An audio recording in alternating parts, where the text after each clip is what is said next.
Welcome everyone, this is Master's Joke, also Master's Joke 75 on Instagram. So this is just a short video, just going through the reveal from Character Options yesterday. Really pleased with what they've come out with. You know, I know they took a bit of time, you know, to reveal what was actually gonna be coming out in B&M, but I'm well happy with it. I mean, this Dalek set, absolutely amazing. I never bought the Toys R Us exclusive John Pertwee and Dalek back in the day, and I never got a chance to buy the Supreme Dalek either from Planet of the Daleks. So well up for this one. Obviously, it's been difficult. Well, I don't know. It's been difficult to get some sets. And in other sets, it's just been easy to get, and it's so much so that they've been reduced in price, and then ended up in Forbidden Planet. But I really want to get this set. Luckily, if you've been following me on Instagram, you would have seen that I've been in Norfolk and Suffolk on holiday, and I had a nice chat with someone who is a contact in B&M. So hopefully, I'll be able to get all these sets this year, but this is high on my list. Really good set, and the Supreme Dalek looks, I don't know, looks extra shiny as well, so really up for this one. Still no reveal on how much these sets are going to be. Well, I mean, what were they, 19.99, the last set was, so hopefully they are, well, hopefully there won't be too much of an increase. But this isn't any party political video about the cost of living. And this isn't a moan either. If you don't like the sets, don't buy them. If you do like them, buy them. But don't start going on about the cost of living. It's just ridiculous. It's a toy at the end of the day. The Death to the Dalek, the Death to the Dalek set, I think it's great. It's one of my favourite Doctor Who episodes. And I think it is because, was it back in the 80s when the VHSs started coming out? It was one of the first videos I picked up, I think with my birthday money, like in the late 80s. Great episode. Again, looks really shiny. People are moaning about, I don't know, the black paint on there. I've heard lots of moans actually about how disappointed people are.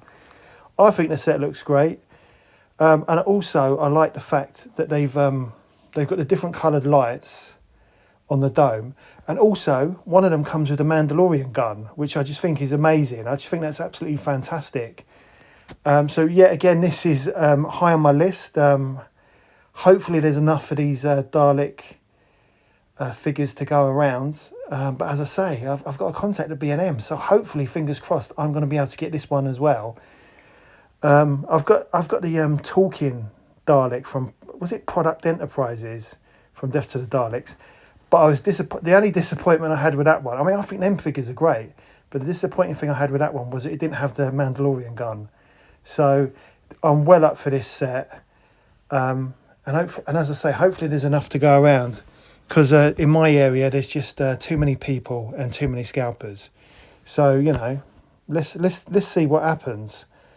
But there's been a lot of people moaning about the packaging as well. To be honest, with the Doctor Who sets, I just chuck it away, if I'm honest, because I like to display them and obviously take photos. But you know, I don't know why people are being so negative about these sets. And I've heard a lot of negativity about the 10th Doctor set. I think it's great. I mean, I love the 10th Doctor, and I've heard people saying that this is going to be like a peg warmer, like the Sensorite set, and was it the Earthshock set as well, with the Cybermen robots or whatever. I can't see this being a peg warmer. Yeah, David Tennant doesn't have any pinstripes on his suit, but it's a different variation from the Sarah Jane Adventures. I love it. I think it's great. the tattered David Tennant, again, looks fantastic. Obviously, they've used like the Matt Smith sculpt from his from the End of Time in his first episode. Don't really know much about Titan Comics, but I've seen the front cover and I think it looks really good. The only thing I'd say, I'm not disappointed, but it's more of just a little criticism. I think it would have been good if they'd used on one of the David Tennant figures, just use a different head. And I think if they like used the End of Time head sculpt, when he's got all the cuts and bruises, I think that would have looked really good on the Titan Comics figure. But no, really good set, and I'll definitely be looking out for this one as well. And if it is a peg warmer, I'll buy a couple of them. Do you know what I mean? Yeah, really, really good. And I just think you just can't have enough 10th Doctors. If you follow me on Instagram, you know that I like to take photos of my figures and stuff, and it's just great to have something new. Something new to do poses and play around with. The Paul McGann figure, again, I've heard negative comments, but I've heard a lot of positive as well. Paul McGann, the Eighth Doctor, he's one of my favourite Doctors, and also Paul McGann is such a lovely guy. I've met him a couple of times. Really, really nice guy.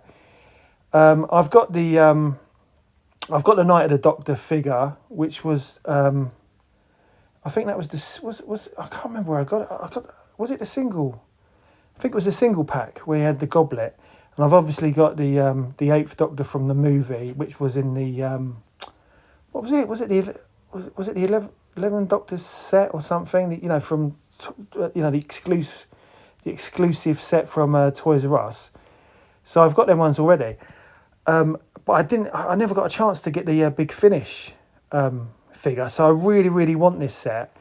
The Big Finish sets, when they came out, I wasn't interested in them. I mean, I could have bought them. I saw them in B&M. They were there. Wasn't interested. I didn't really fancy them. Didn't really like the design of them. They look good enough, but I preferred the original versions like Sylvester McCoy and things like that. But the Paul McGann one, I've really wanted that because I used to buy the Big Finish audios a lot when Doctor Who was no longer on telly. So this is a set I really, really wanted to pick up. But going back to the movie figure and also the Night of the Doctor, I mean, looking at the paint applications, I mean, I've only got photos at the moment, but they look absolutely amazing. They just look fantastic. So this is definitely a set I want to pick up. And hopefully they'll be coming out. I've heard that they're going to come out in September, but hopefully it won't be too long. I might pop to B&M, maybe next week just to see what's going on there. But as I say, I've got a little contact in B&M, so hopefully I should know when the figures are actually going to hit the shops. So I hope you enjoyed this short video, just going through these figures. And I personally think they're important figures. That's why I felt I should do a video. As I said at the beginning, if you don't like the figures, just don't buy them. Do you know what I mean? Just leave them for the people who are interested. But don't start moaning about the cost of living and all this. If the figures go up, they'll go up. This has happened to a lot of stuff, like the Hasbro Star Wars figures. They've gone up. It's everything's gone up. So if you like them, buy them. If you don't buy them. But every one of these sets I think are great. So hope you liked the video. If you did like it, don't forget to like and subscribe. It lets me know you care. Join me in the next video, which will hopefully be later on this week, which I think will be. I think it's going to be from my my visit to Horsey Gap Beach, where I took loads of photos of my Doctor Who figures and Star Wars figures. Check out my Instagram for more details on that. The vlog is over.